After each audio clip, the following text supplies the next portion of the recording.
everyone, welcome to Happy to See Me. I'm Erika Casupanan. First, I want to say thank you to everybody who has been listening to the pod, following the pod. It means so much because I've been able to put out there into this world this new thing that I've always wanted to try. I get to have conversations with people that I really adore, and it means a lot to know that people are following along and listening, so thank you so much. If you haven't already, please follow the pod on Instagram. It's at Happy to See Me Pod on Instagram. We also post the episodes on YouTube. So if you're not watching this on YouTube and you want to see me talk instead of just hear me, you can find all of the episodes on YouTube as well. Now this week, I am so excited for this episode. It's wild that you can be a fan of someone for so long and then all of a sudden you become buddies. And that's what happened here. I've been a fan of Miss Moço for years. I started going to her drag brunch in the West End of Toronto a few years ago. And then last year, she was on Canada's Drag Race Season 3. So we talk about what it's like being on Drag Race as an introvert. And she talks a lot about how the experience almost made her shut down a little bit, what she would do differently if she came back. We talk about the highs of drag brunch and building a community at her weekly drag brunch, which just moved to the Drake Hotel in Toronto. And we also talk about business because Miss Moço in Toronto is known as an icon businesswoman queen. So we talk about how she got this business sense and what's up next. And of course, she's a fashion queen, so we talk about fashion at the end as well. I hope you'll enjoy it. Again, thank you so much for listening, and let's get into it. Hey, Miss Moço. Hi, Erika. Thank you for joining me today. Thank you for having me. Just two reality stars reunited. I know. I mean, it's kind of surreal that we get to talk to each other like this because I've been a fan of yours forever. I'd been going to your drag brunch, your iconic Toronto drag brunch for years, and this was way before either of us did any reality TV. So it's crazy that we both did reality TV within the same year of each other. Oh my God, yeah, that's so true. It's so, I guess it's just, like you often like get pulled or drawn into people or places and you don't know why. And you later then find out what the reason was. And that was probably our reason. We were destined to be together in some capacity. Yeah, we could handle being traumatized on reality TV together. I'm kidding, but also kind of not. I don't know.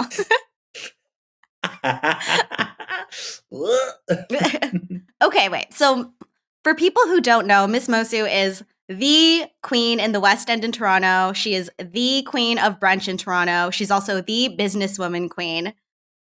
And I've loved you. I've been a fan. I've been a fan forever. So let's start from the beginning. How did you get into drag?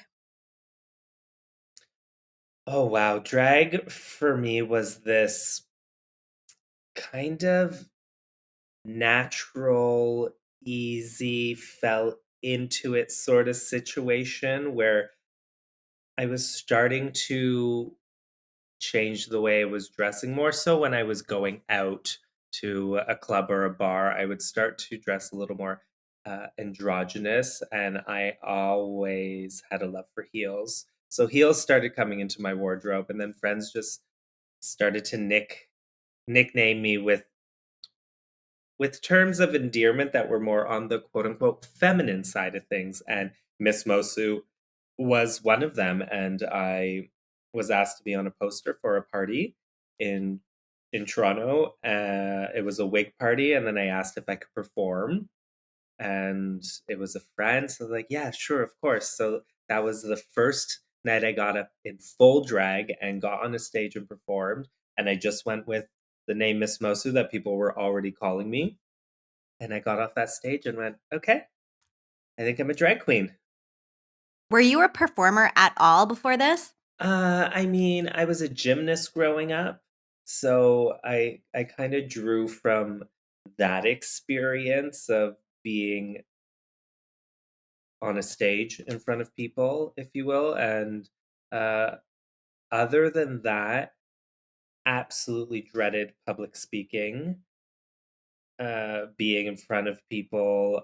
Fine if I'm around a group of people that I'm comfortable with and know, Mhm. but in front of strangers, No. So I don't know. It just something took over me, and it's that persona of being a drag queen and putting on a mask and a wig that really helped me in my own personal life to become a little more confident.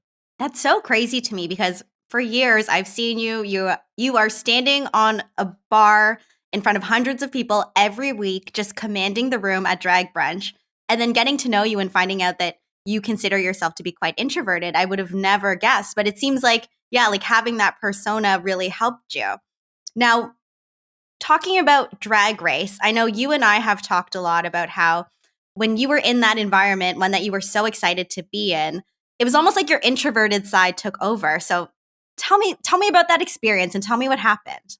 Yeah, I think it's similar to what I just said with how I put on this mask and this wig and it kind of takes over, but then take all of that off. I'm me, Adam, under all of that, where I've always been a quiet, shy person, and Drag Race is a bit of both of those worlds. And I walk in with my wig and my makeup on, and then all of a sudden you're taking it off, and the game has started, and now I'm Adam in this workroom, and that for me was just like, oh, I need a little more time to kind of be aware of my surroundings and take it all in, and Drag Race is just like happening left, right. Here we go. Okay, over here. Now do this, this, and that. And I got so caught up in my head and I couldn't get out of it, unfortunately. So it's interesting how you said the game has started because when you think about the format of Drag Race, it's competitions, challenges, getting judged. So it seems like it seems like it's a pageant, but it sounds like there's also an element of a game there too. Like what is that? It's a reality show. There's more to it than what we are just watching. And when I say reality TV, I didn't go in playing that game of reality TV like other people did. I just went in thinking like, okay, I know I'm talented. I know I can do this. I'm just going to show everyone what I do. And it's also not my weekly drag brunch where I'm bouncing off of an audience. This the cameras that aren't talking back to me, and I have to just kind of perform and do it quickly. And there was just so many unknowns that I wasn't prepared for that really, really just like sidelined me. And I was like, oop, I gotta go. This is not working for me. Yeah, it's so interesting because I know you said that you felt uncomfortable because it was a situation that you weren't familiar with and didn't really know what to anticipate. And when I think about you as a performer and what I've seen from you over the last few years, because I was thinking a lot about that. I'm like, oh, but I always thought Miss Moço was very resourceful and could adapt. But I think it's that when you really understand your environment, then that's when you're able to really fully master it and the super amazing creative ideas come out. Like at Drag Brunch, the location that you were doing Drag Brunch at for a few years, it was right beside a streetcar stop. So then it kind of became part of the Drag Brunch when you would go outside and there was a streetcar, you would do the handstand outside of the streetcar, and that kind of became your trademark, your iconic moment. And even I remember during the summer, it was when drag brunches were back, but things were still outside. So you were at this outdoor drag brunch and you were riding a bicycle with this little piano that you made that you put on the handlebars, and you were performing 1,000 Miles by Vanessa Carlton. And I think it clicked for me. That's where the Miss Moço brilliance comes in. It's not that you need full control over everything, but if you can understand what's around you, then you're able to kind of I don't know, hack the system and add your spin to it and add those memorable moments. For sure. And I mean, I know the show is the show and it can't drag on. They have to get things done in a timely manner. So the other thing is there's not as much time to really sit and think about things on the show that you get a certain amount of time and you have to get it done within that time frame. My Actually, now that I think about it, my little Vanessa Carlton piano thing, I think it was 2 days before that brunch where it just clicked and I was like, I need to make a piano. I need to attach this to my bike and I need to ride around. and I did everything I had to do within that short time frame to get it done. And I wish I was able to be that quick on the Mhm. show, but it happened. And I mean, now, like you say, need to be aware of your surroundings. Now that I know how this show works, I feel like I could go back in and be a little more confident. I would hope so. Or like at least a little more just loud and not so quiet and just like let loose and let go and just like whatever. It's reality TV. Who cares what anyone's going to think of me? Because that was another thing. I was like, I want to make sure I come off as who I want to come off as on this show. So people aren't sending me hate mail and stuff. I just want to go in and be a kind person. Now I'd go in and just be like, whatever, I'm here. Let me just be that drag queen who's just throwing shit all over the place and making good TV. Because I think that's ultimately what you have to do for these shows. Yeah, I feel like after having been on reality TV myself, I realized that there's multiple games that are happening. There's the actual game, then there's the game of the cameras, and then there's the game of thinking about what people are going to think about you after. So it sounds like for Drag Race, your first time going in, you were focused on the game of Drag Race. So how would you approach it differently next time? If there's a next time, and I'm I would hoping there's a next time. come through all stars. Um, I would go in trying to not be so concerned of being embarrassed for like these little mini challenges that you have to do and you just have to throw yourself in and just be silly. I would try to do that with a little more ease. I would not question things so much and just trust my instincts and just know I'm in a safe space and I can be myself and just try to be like who you see when you come to my drag brunch. And when I get messages from people saying, "I just watched the show and I did not see you. Where were you?" I want to be that person that people are seeing me live, but on this show. So Mhm. I don't know. It would be a bit of a mind fuck going back in, but Mhm. at least I would know where all the cameras are and where the judges sit and how the flow of an episode works. So that in itself would relieve a little stress. Mhm. When you were watching, did you recognize the person that was on TV? Mm, I watch with like such a critical eye. I mean, like, oh my god, you seem so like. Have you taken something? You seem so just like dulled down. Mhm. Uh, that was like my first initial reaction. Um, I just watched it back and replayed kind of how I was feeling in those moments. And there was a moment where I was like, I need to roll my ankle so I can be removed from this competition because I don't want to quit, but I'm feeling so uncomfortable being here that like I that popped into my mind. And in that moment I was like, you can't be thinking that sort of thing. That's not healthy. And also you need to leave if that's what's happening. Luckily, not many people would say that. Luckily, I got eliminated that episode. So I was like, great. I turned around and I walked off that stage and I let out a huge sigh of relief and walked off that stage and everyone's doing the, "Oh my god, are you okay?" I'm like, "Yeah, I'm so good. I was not in a good space. I needed to get out of there." So, it's wild what your mind does when you're put into such a pressure cooker. That's wild because I know that you've auditioned for the show the first 2 seasons. You finally get on, and it's crazy that these thoughts can kind of take over that experience when you think that this is supposed to be the dream come true experience.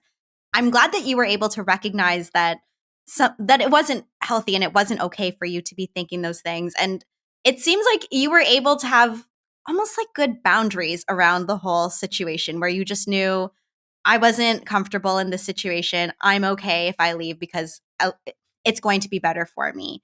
And I feel like sometimes that gets misunderstood watching it because I don't know. I think that people could see giving up as a negative, especially on a reality show like this, when really, one, I don't think you gave up, but really, it's just to protect yourself. You are doing the right thing for you, even though other people might not understand it. Absolutely. And we've seen it time and time again on the different franchises where someone may just like mention that they're uncomfortable being there. And then you get this thing thrown at you where it's like, do you know how many people want to be here? Someone could be here in your place and you don't want to be here. And it's fair for someone to not feel like they want to be somewhere. If they're feeling uncomfortable in a situation, why why should they have to push themselves through just because they were given this opportunity? We all got there because of our talents and who we are as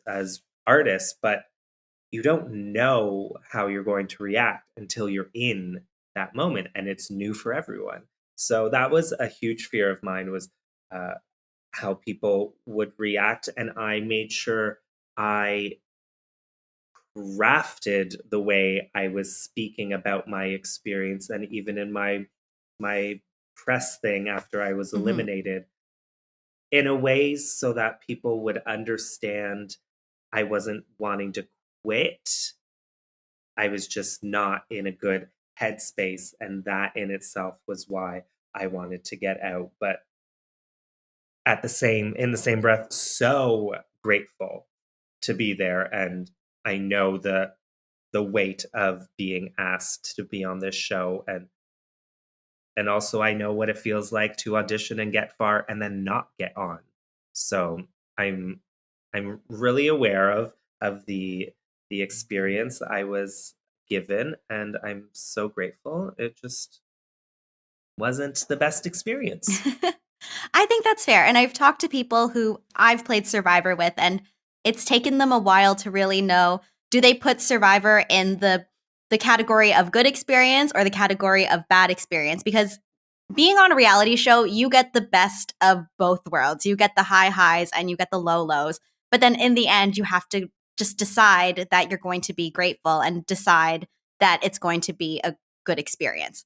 Otherwise, I think if you just kind of leave it up to whatever, it there's too much good and bad that I don't think it's going to naturally fall in the good. So you have to really just see the bright side and kind of take the gratitude of it. I agree, and it's a show that we all love when you get on, and you have to accept that you are going to see that show in a different light now that you've experienced being on it.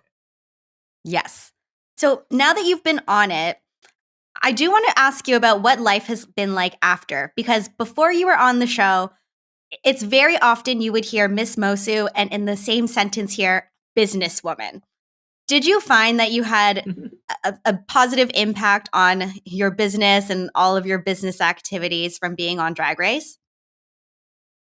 Yeah, for sure. It adds that little extra sparkle to any gig that I do now, um, especially my drag pageant that I started in Portugal. I went back for the fifth edition while Drag Race was still airing this last year, and it was the first time I did a meet and greet because I was on the show and there was that excitement that people wanted to meet me. So there's these like little fun things that come along with being on a show like this. And I mean the blue check mark, that was it. I knew going in, like this show, I'm not expecting it to give me absolutely everything and is going to buy me a mansion in Rosedale. I went in saying I'm going to get a blue check mark. I will get more followers, more eyes on me, and I will continue to work hard to build my life and career. I can't rely on a show just like letting me walk through life without having to lift a finger anymore. Yeah, exactly. I mean, and also, I won $1 million and I still can't buy a place in Toronto. Okay. We all have to temper our expectations. But you are always starting these new things for yourself. And I think that that's what makes you such an interesting queen because you started this drag brunch residency. Like you said, you started this pageant in Lisbon. Where did you get this business sense? I think just always wanting to create things for myself from a young age. Uh, at one point, I was making tote bags and selling them off to my mom's friends, um, making little clothes for my trolls. I always I had little business ideas just always kind of floating in my mind. And then I went to school for photography, and that business as a freelance photographer is you either sink or you swim. And I just worked really hard to create a career for myself.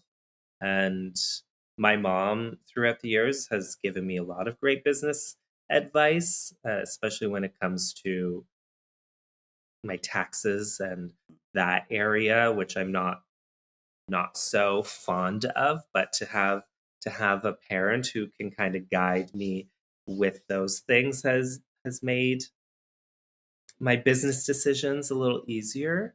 And I don't know, I like, are you born with an entrepreneurial mind, or do you build it? I'm not sure. I just feel like I've always had a way of working for myself and figuring out how to make a living. Was your mom an entrepreneur too? No, she's not. She did do, she was doing, like, social work and economics, and she worked in a plant as the project manager, so she was always someone who managed many I mean, she also had 3 kids while working full time, so that in itself, to see how she balanced that, was an inspiration. So yeah, she's just a smart woman. Overall, wise, beautiful woman with so many things to share. And I soaked them all up and I just put them towards my own life. Oh, that's beautiful. I still remember, was it the Roots ad that you did with your mom? It was so cute. Yes, a holiday roots campaign. It was it called, like, all together or something? With so many different types of families and friends being photographed for this campaign, and it was me in drag with my mom, and she despises having her photo taken. And when I told her that Roots had reached out and they wanted me with my mom, she had said, "Because I know that this will be good for your career, I will do it." And she sat in hair and makeup and sat in front of that camera, and we somehow got a good shot out of it. No, I hadn't. I would never guess that she was like, okay, I'll just do this for you because the photos were so Mm, beautiful. What a good mom. yeah, I know, she's really the best. I feel like as a drag queen, moms in particular love you. Is this something that you hear a lot? Uh, yeah, I get a lot. Well, actually, just quickly going back, my mom bought me my first 3 wigs when I started doing drag as well, so that just kinda goes to show how much she believed in my dreams and goals. Shout out to Uh her. Yeah, Sherry, Mama Yeah, Sherry. Moço, Sherry. Uh, yeah, moms at my drag brunch. I don't know. There's just a thing with moms. Well, especially when they come with their kids, and being at a drag brunch is such a moment of queerness that to be a parent, to be there with your child, I'm sure they feel so much joy and happiness of, wow, look at this life and community that my child is a part of. Hmm. So I'm assuming maybe there's a little bit of that where they just get so excited to see so much happiness and joy Yeah. for themselves, for their kids, and all around. So yeah, I don't know. I love moms. I love dads too. I love flirting with the dads. The moms love it, the kids love it. They're like, I love this fun gag where I'll be flirting with the dad, and then the dad's children are there. And when I say children, they're like grown adults. Just for, if any of those conservatives are listening right now. Um, and I'll turn to the children and I'll say, "Meet your new mommy." And then everyone just thinks it's so funny that I'm like, oh, look at this drag queen just flirting with my dad, or this drag queen flirting with my husband. Just like, it's just fun times. It's so just easy. It is. My mom has come to your drag brunch multiple times. She loves it. She's gone pre-pandemic. Your She's whole gone family. post-pandemic. My whole family, even my brother's fiance went without me once. I know. Yeah. She introduced herself to me as Erika's sister-in-law to be.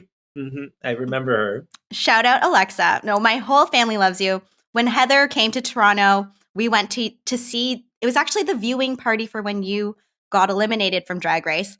And the whole weekend, Heather was like, that drag queen, she has so much class. She's just such a classy lady. I'm like, oh, thank you, Heather. But fun fact about my mom at your drag brunch. The last time we went, it was her birthday, and it was your birthday, and it was Ivory Tower's birthday. So you invited her on stage, and she did a tequila shot with you all. And that's actually only the second shot she's ever done in her life. The first shot that she ever did before that was the night that I won Survivor. So you can see how important drag brunch is in her life.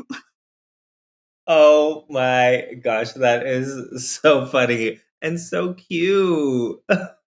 See what happens? Drag queens just like really pull things out of people.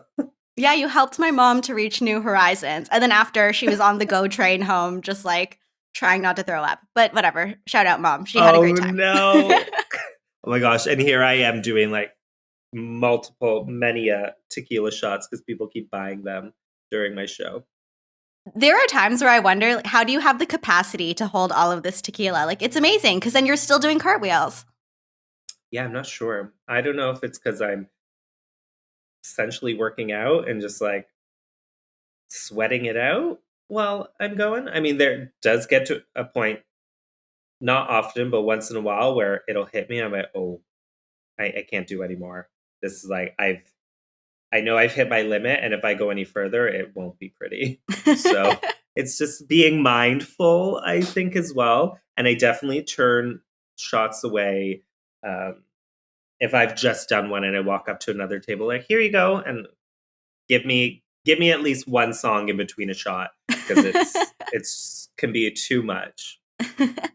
I know after the show, people come up and they talk to you. Have there been any moments or anything that someone has said that's really stuck out to you?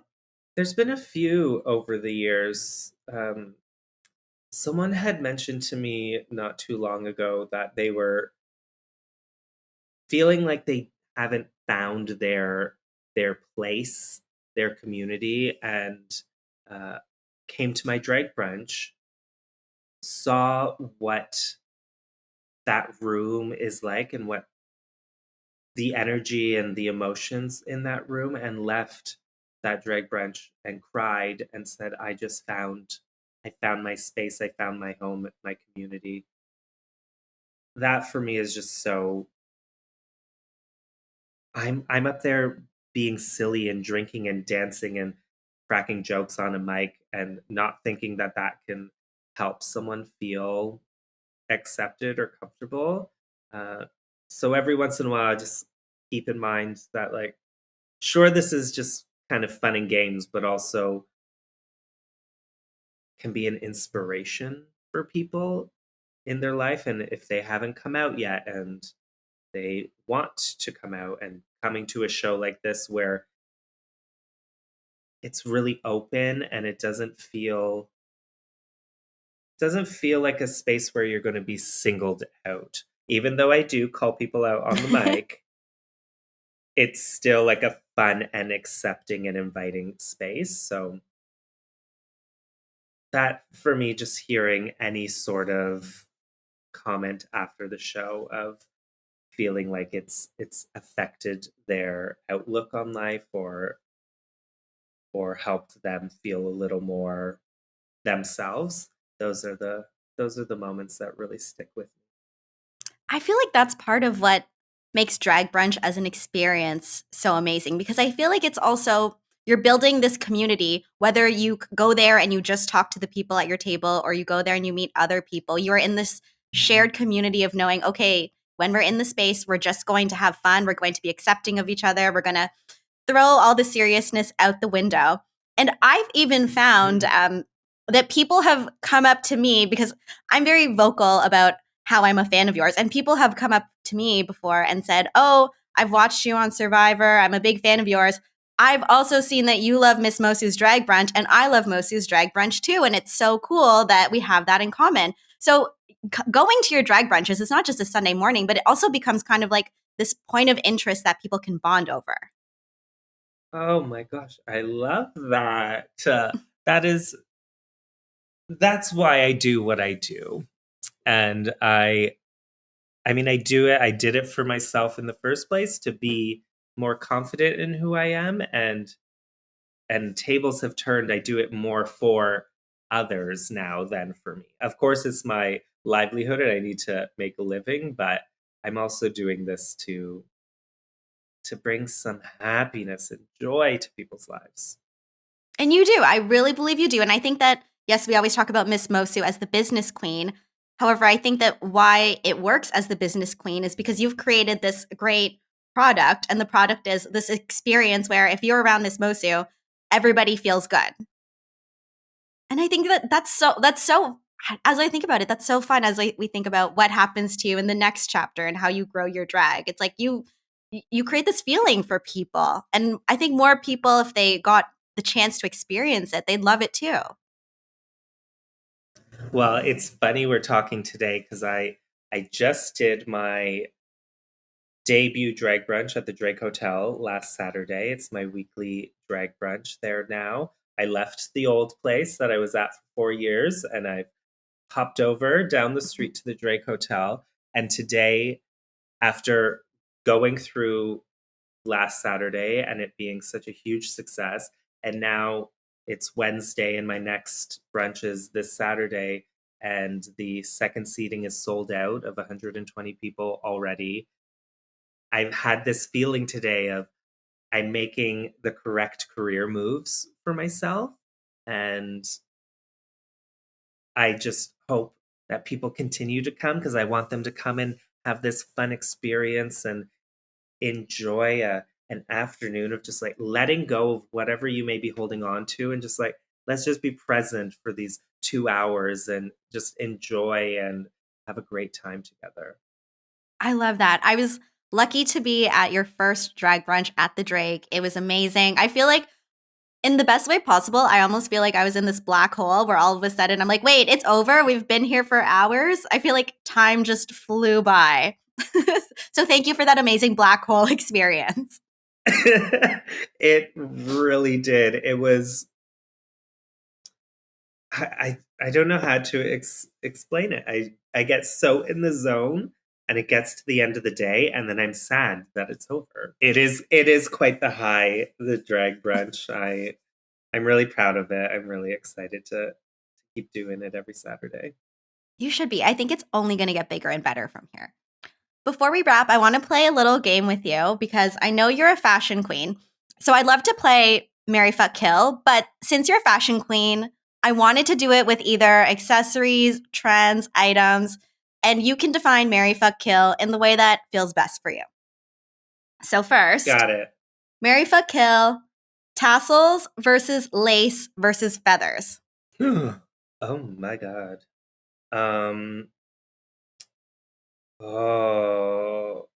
I would.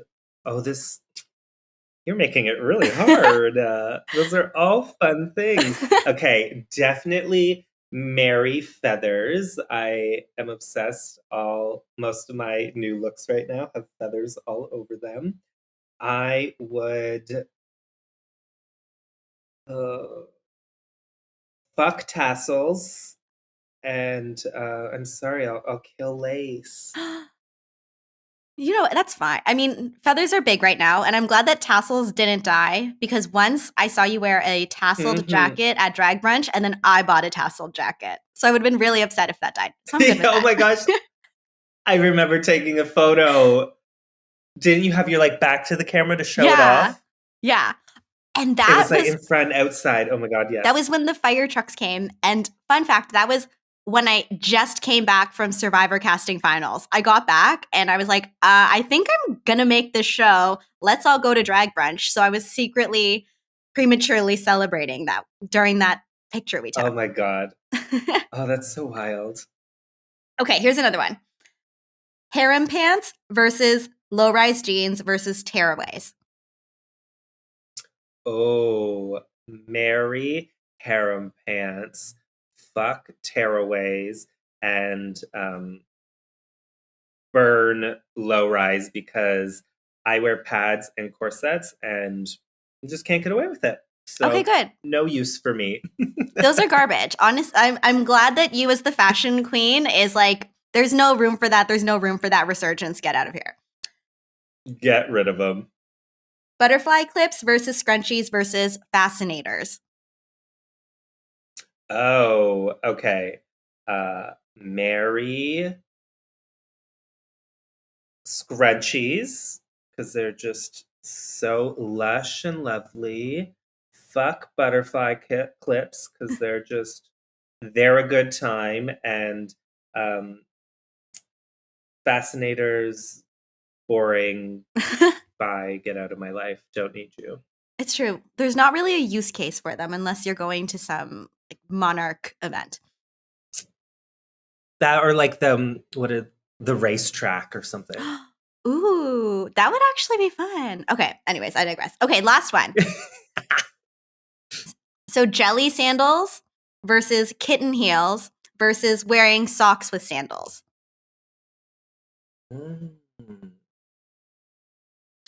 Marry kitten heels. I'm sorry. I love a kitten heel. I think they're so great. I love kitten heels. Yeah. I'm shocked. I would never. But like, it can't be like half an inch. It's got to be like a good size kitten heel. Like a 2-inch? I feel like once you get over an inch, it stops to be a kitten. It becomes a cat. No. A full-grown cat heel. Yeah.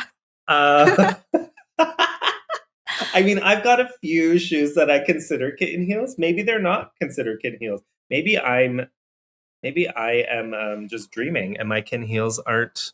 Hold on, I'm gonna kitten heel. It could be drag queen standards. What would be a heel for just like an average person? For you, it's a kitten. Okay, kitten heel. Yeah, love kitten heels. Love them. Yes. See, okay, some are a bit bigger, some are a bit smaller. Marry kitten heels. Fuck socks with sandals and kill jelly sandals. Wow, that is not how I thought this was going to go. And are you saying like Birkenstocks with socks, or are you saying like a chic little socket? Yeah, I was just wearing my Gucci loafers with socks the other day. So okay, that is acceptable. Right? It's winter. I know, we live in Canada, people. Mm-hmm. We have to stay cozy. And jelly sandals are just gonna like cut up your feet. They're plastic. It's true. It's true. They're light, but you're gonna get blisters. Not interested. Miss Moço, thank you for chatting with me today. Can you tell people where to find you? Tell me what's coming up. Promote whatever you need to promote.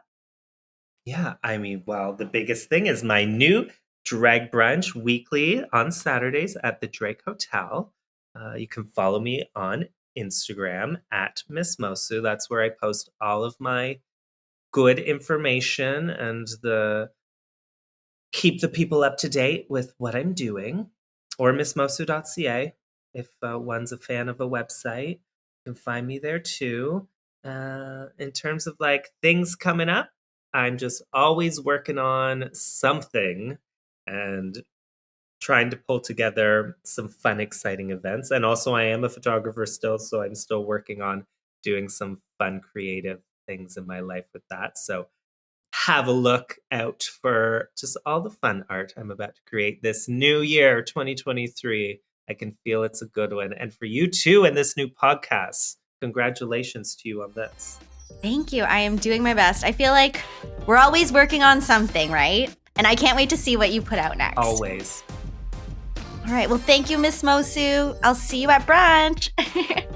Oh, we'll see you there. Bye.